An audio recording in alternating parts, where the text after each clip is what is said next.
आप भारत के निवासी हैं, इसलिए आपको बोलने का पर्याप्त अधिकार है।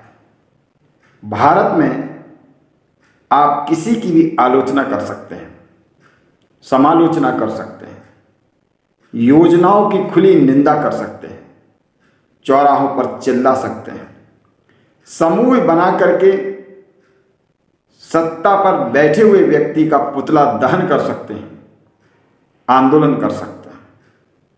आप न्यायालयीन प्रक्रिया के विरुद्ध भी बोलते हैं, आप शासन के विरुद्ध भी बोलते हैं, आप प्रशासन के विरुद्ध भी बोलते हैं, सामाजिक व्यवस्था के विरुद्ध भी बोलते हैं। यानी ऐसा मानिएगा कि आपको विरोध करने का लाइसेंस प्राप्त हो गया है। एक व्यक्ति बस में बैठकर मूंगफली खा रहा है और मूंगफली के छिलके, नमक, पॉलीथीन और कागज उसी बस के अंदर डाल रहा है। चूंकि सामने की सीट पर बैठा है, इसलिए ड्राइवर का ध्यान उस पर जाता है और वो कहता है कि मूंगफली के छिलके यदि आप एक पॉलीथीन में भर के बाहर फेंक देंगे तो बड़ी कृपा होगी। वह कहता है, क्या बस के अंदर झाड़ू लगाने वाला कोई कर्मचारी नहीं है? ये काम मैं क्यों करूं? आपको बस में एक तख्ती लगानी चाहिए कि मूंगफली या कोई भी वस्तु खाने पर इसको बाहर फेंकने की जिम्मेदारी यात्रियों की है। अब यात्री तख्ती देखकर अपने बस के अंदर की स्वच्छता का ध्यान देंगे। लोग ट्रेनों में थूक देते हैं, पान थूकते हैं, गुटखा थूकते हैं, तंबाकू थूकते हैं। बसों में भी यही स्थिति हो रही है।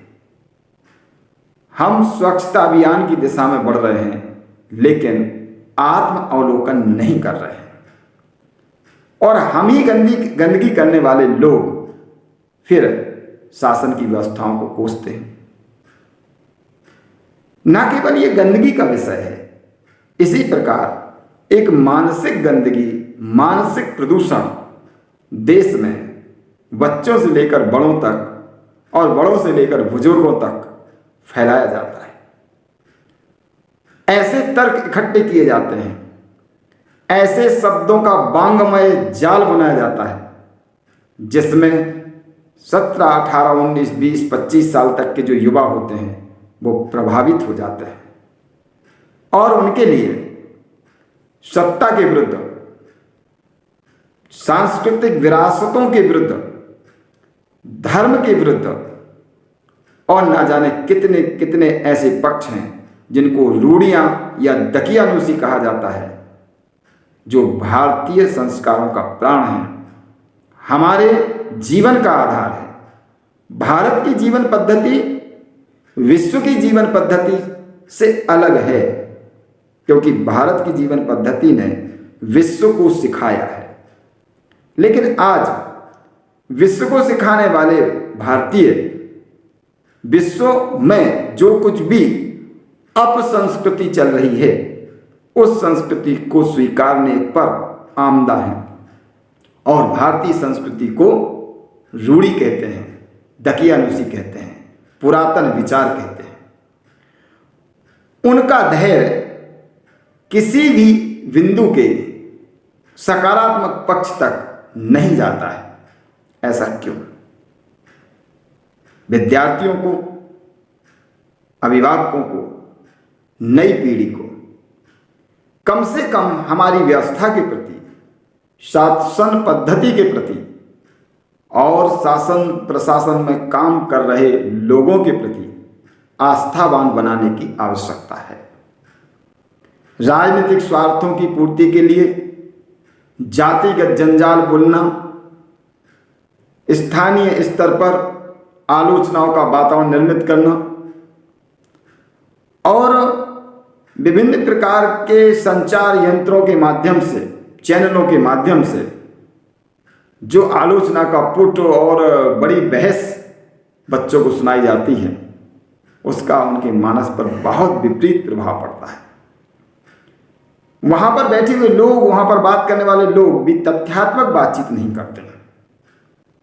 चीखना, चिल्लाना, जोर जोर से एक दूसरे की आलोचना करना, यही वातावरण चैनलों में है, न्यूज चैनलों में है, यही वातावरण टीवी के सीरियलों में है, यही वातावरण घर परिवार और समाज में है। ये कोलाहल कहां जाके रुकेगा? कब हम सकारात्मक होंगे? कब हम किसी भी तथ्य की पूर्ण जानकारी के बिना विरोध करने की आदत को तिलांजलि देंगे?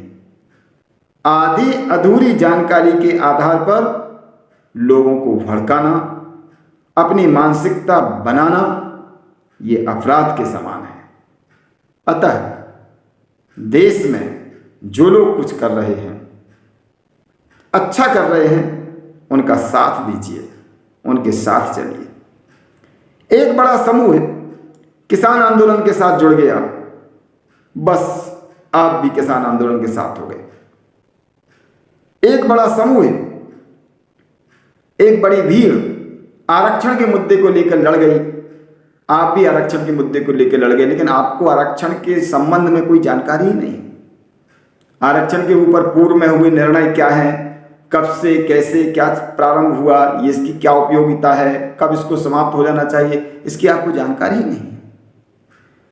शासन के जितने भी नियम हैं, जितने भी कानून हैं, उन समस्त कानूनों के संबंध में अपूर्ण जानकारी के आधार पर जिनको मंच मिल गया और माइक मिल गया, उनके भड़काने पर आप यदि अपना मंतव्य बना लेते हैं और आप भी एक भीड़ का हिस्सा बन जाते हैं, तो फिर आप में और विद्रोहियों में, आतंकवादियों में कोई अंतर नहीं रह जाता है। बेशक आलोचना कीजिए, लेकिन जानकारी पूरी रखिए। कुछ करने वालों को रोकिए मत, कुछ करके दिखाइए। घर में बैठ करके भजिए खाते हुए राजनेताओं को गाली देना सरल है, एक बार उन जैसी तपस्या करके दिखाइए। कई बार तो ऐसा देखने में आया है कि बड़े बड़े लोगों को जब वो वार्ड के पार्षद का चुनाव लड़ते हैं तो घर की ही वोट नहीं मिलती है। अभी दक्षिण भारत में शायद एक मामला आया है कि एक लीडर को एक मत मिला। इसका अर्थ है कि उसने स्वयं जो मत डाला केवल वही मिला, उसकी पत्नी का मत भी उसे नहीं मिला।